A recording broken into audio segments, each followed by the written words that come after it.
Olá para você que acompanha Notícias Agrícolas, nós estamos de volta. Nosso destaque agora é o setor de café. O mercado de café teve uma semana um pouco mais tranquila nesses últimos dias, com certa estabilidade. Encerra a sexta-feira em Nova York com estabilidade para os preços no mercado futuro, mas para a gente entender o que aconteceu, como é que foi essa movimentação nessa semana e tentar traçar uma expectativa para os próximos dias, eu convido aqui hoje para conversar com a gente o seu Eduardo Carvalhais, analista de mercados. O seu Duda, seja muito bem-vindo aqui ao Notícias Agrícolas mais uma vez.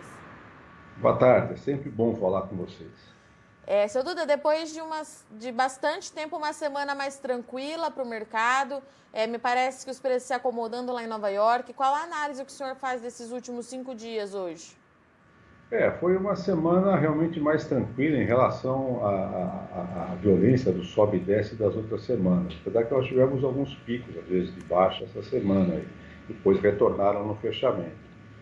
Em termos de fundamentos do mercado, a minha opinião é que nós continuamos no mesmo situação difícil do que já estava antes, porque a seca que nós tivemos no segundo semestre de 2020, no primeiro semestre desse ano, depois as 3 ondas frias de julho, já fizeram o estrago que tinham que fazer. Né? O que nós temos, não sabemos exatamente qual é o tamanho do estrago. É grande, é sério.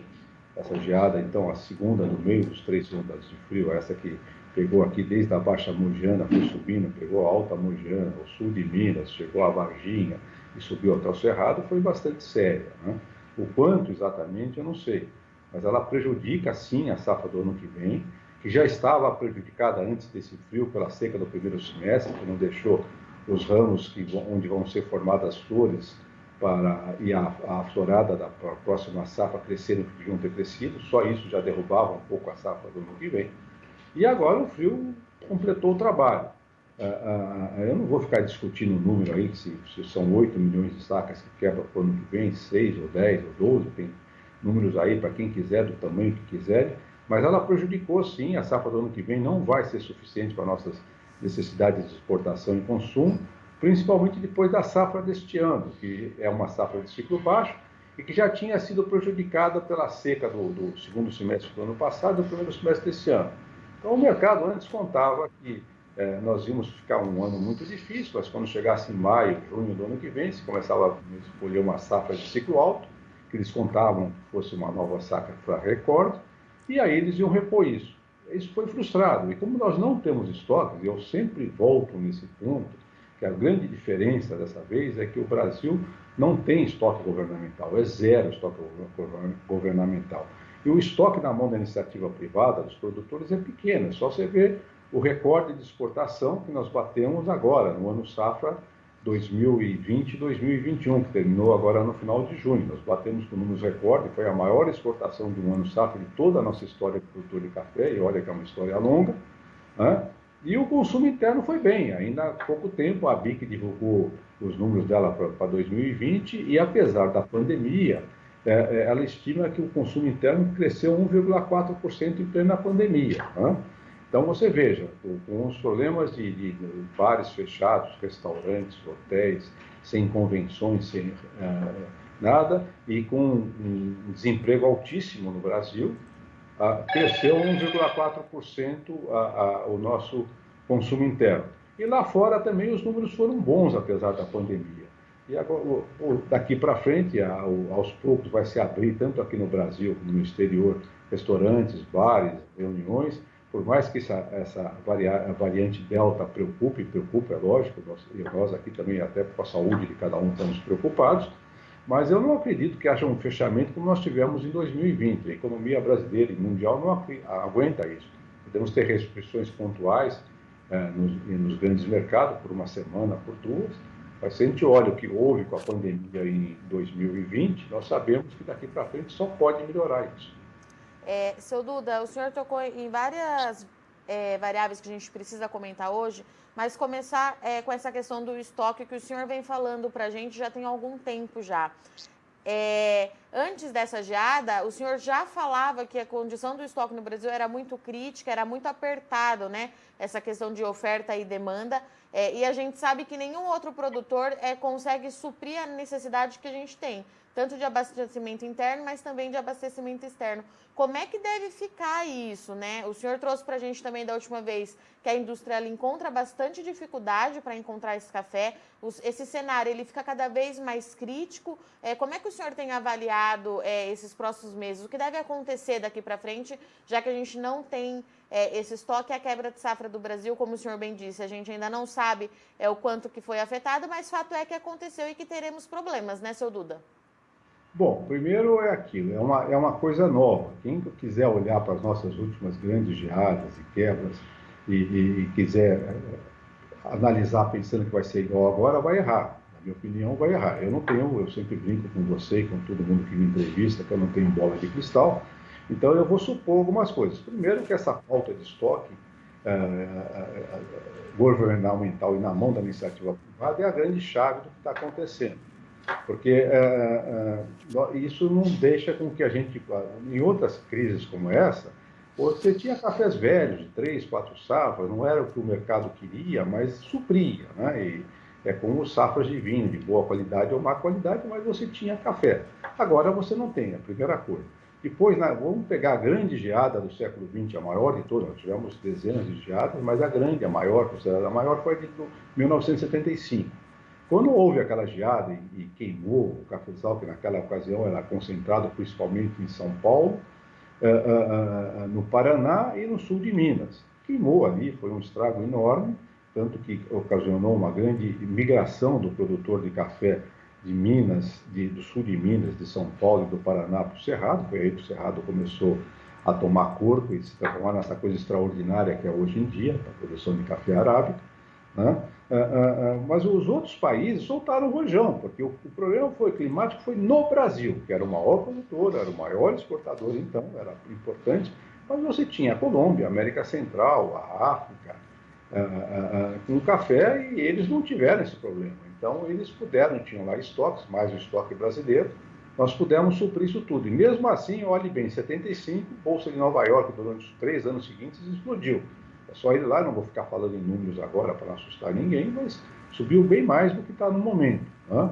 Quando o dólar era um dólar muito mais valioso do que é hoje, também tem essa outra variável. Muito bem, dessa geada que nós tivemos agora, dessas duas secas, aconteceu de nós não termos estoque. Quem acompanha o boletim semanal do Escritório Carvalhais vai ver que nós tocamos isso sempre em junho e julho há vários anos. Eu não fui lá pesquisar, mas há mais de 10 anos que vem alertando para a queda nos estoques brasileiros. Né? Então, sempre falando que nós estávamos vivendo da mão para a boca. O mundo todo acostumou com isso, com as novas comunicações que nós temos, comunicação que não é mais de cima para baixo, comunicação em rede, a facilidade de se acompanhar os embarques, desde que você põe um café no navio até chegar no destino final. Tudo isso fez também que lá fora, nos grandes consumidores de café, os estoques foram sendo diminuídos e transformados em capital de giro. Ninguém mais tinha o medo de manter estoques mais baixos. Né? Só que aí veio essa tempestade perfeita.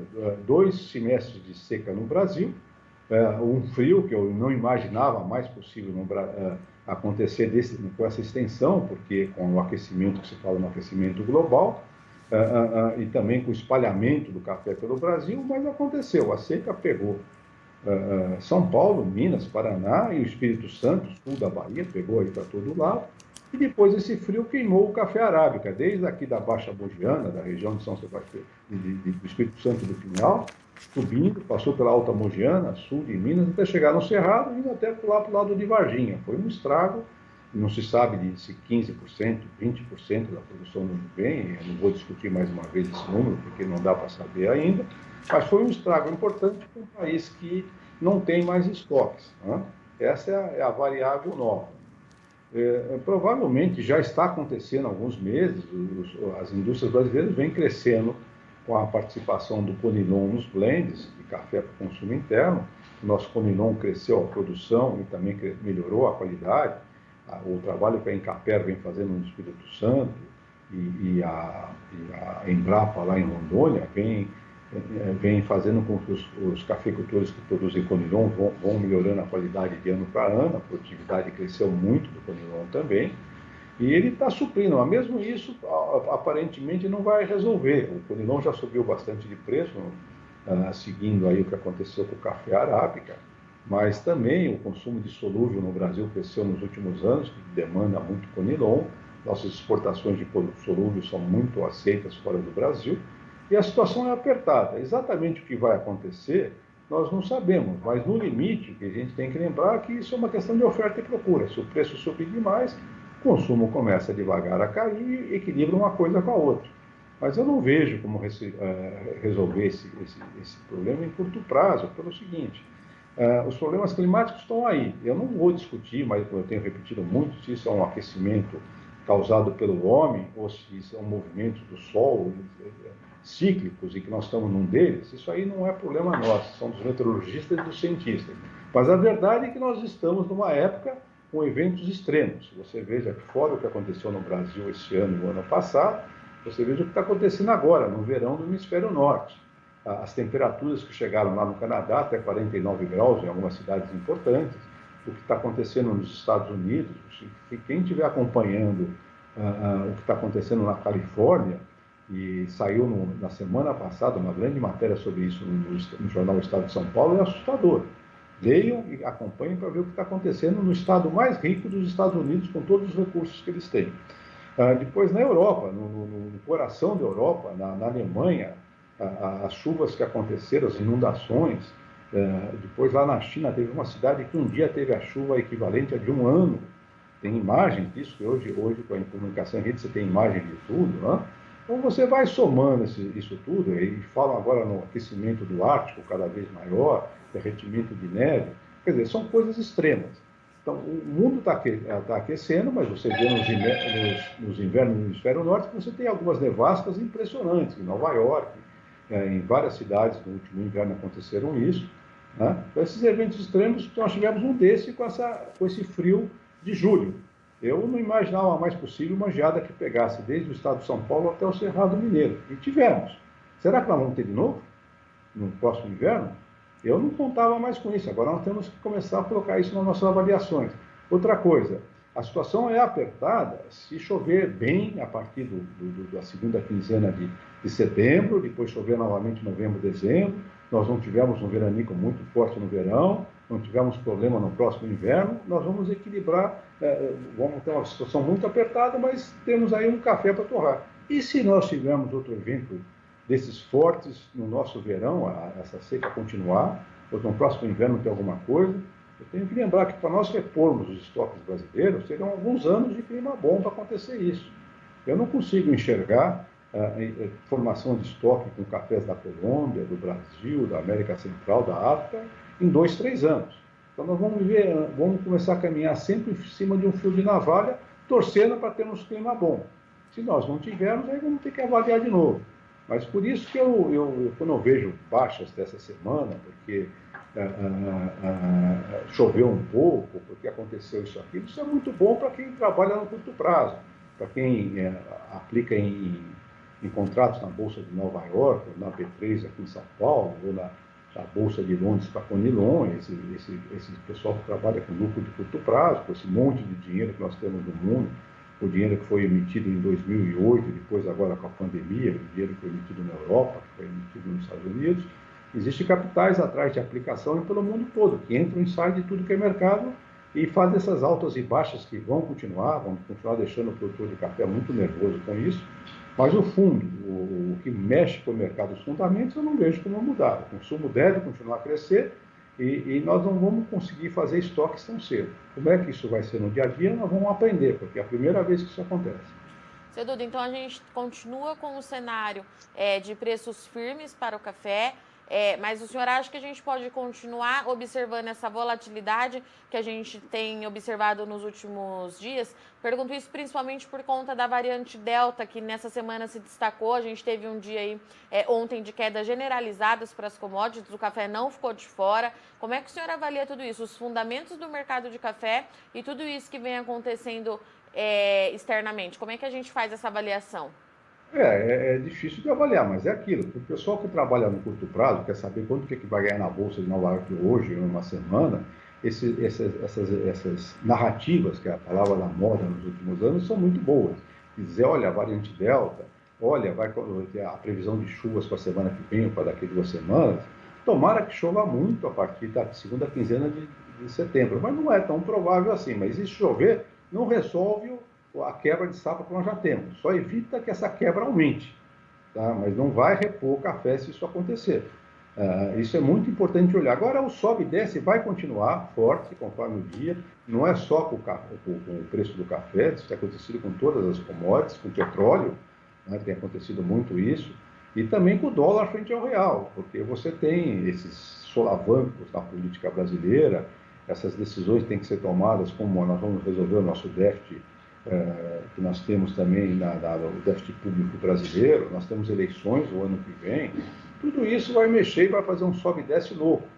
E o cafeicultor que vive da safra dele, só do que ele produz, ele não é especulador, ele sofre muito com isso. Né? Você tem que lembrar que os preços subiram, falar, olha, veja como é que os preços subiram, mas o cafeicultor vai ganhar mais sobre menos sacas.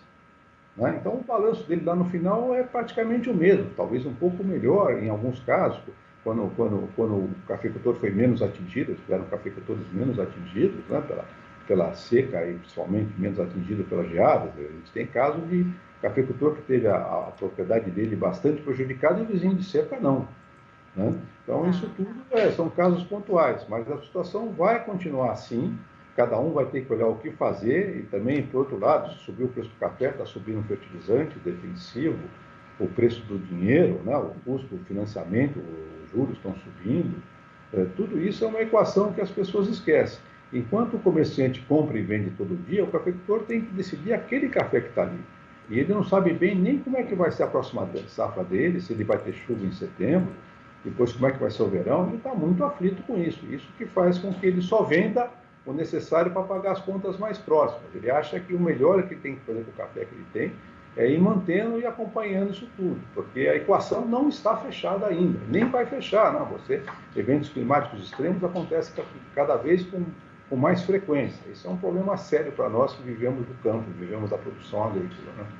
E, seu Duda, para a gente encerrar, não tenho como falar com o senhor sem mencionar as nossas entregas lá na frente no ano que vem. A gente vem observando aí um problema muito sério com a logística.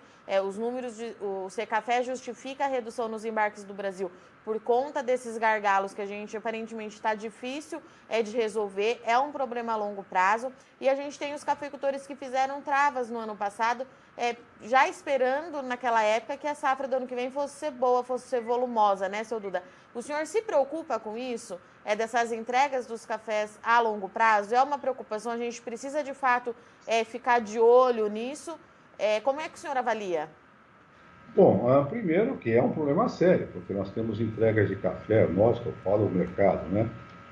Agora, nesse mês de agosto e setembro, desde cafés travados a 450, 480, até 650 e 650 e pouco.